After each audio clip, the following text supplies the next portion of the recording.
আসসালামু আলাইকুম রহমতুল্লাহি বারকাতু। আলহামদুলিল্লাহ, এই প্রথম আমরা পীর কাশিমপুর যে অলি শুয়ে আছেন হজরত মৌলানা শাহ সুফি আওলাদে রসুল আল্লামা হজরত খাজা শাহ মোহাম্মদ আব্দুল গফুর চিশতি রহমতুল্লাহ আলাই, ওনার কবরে ওনার মাজার জিয়ারতে আমরা এসেছি। আলহামদুলিল্লাহ, আজকে রাত্রেবেলায়, এখন রাত্র প্রায় 10:45 বাজে। দেখতে পাচ্ছেন আমরা আসছি যে অলির জিয়ারতে, অলি থেকে সহবত নেওয়ার জন্য, ওনার নজরানা নেওয়ার জন্য। আমাদের সাথে আসছে বিখ্যাত বক্তা আল্লামা মুফতি আব্দুল সালাম বিপ্লবী সাহেব, এবং আরেকজন আসছে আমাদের খাদেম ইউসুফ, আর আমি আসছি আপনাদের নগণ্য ভাই, আল্লাহর নগণ্য গোলাম আল্লামা মুফতি হাসান সাদি। আপনারা দোয়া করবেন।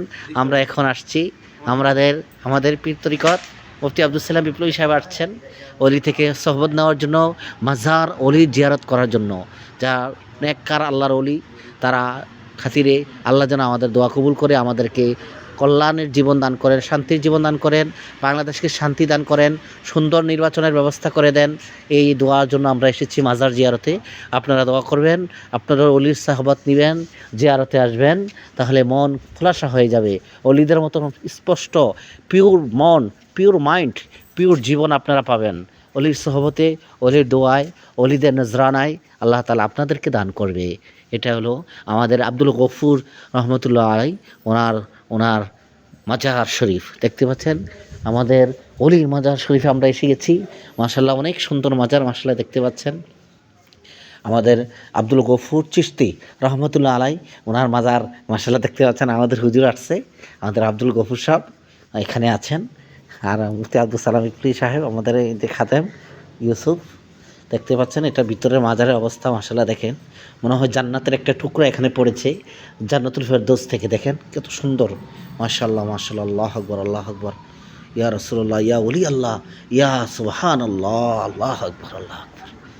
আর আমাদের বর্তমান মনে হয় উনি আব্দুল সামাদ চিশতি না, উনিও চলে গেছেন। আব্দুল সামাদ চিশতি রহমতুল্লাহ আলাইহি, উনিও চলে গেছেন মনে হয়, তারা দুজন ভাই সম্ভবত। বিশাল বড় মাজার।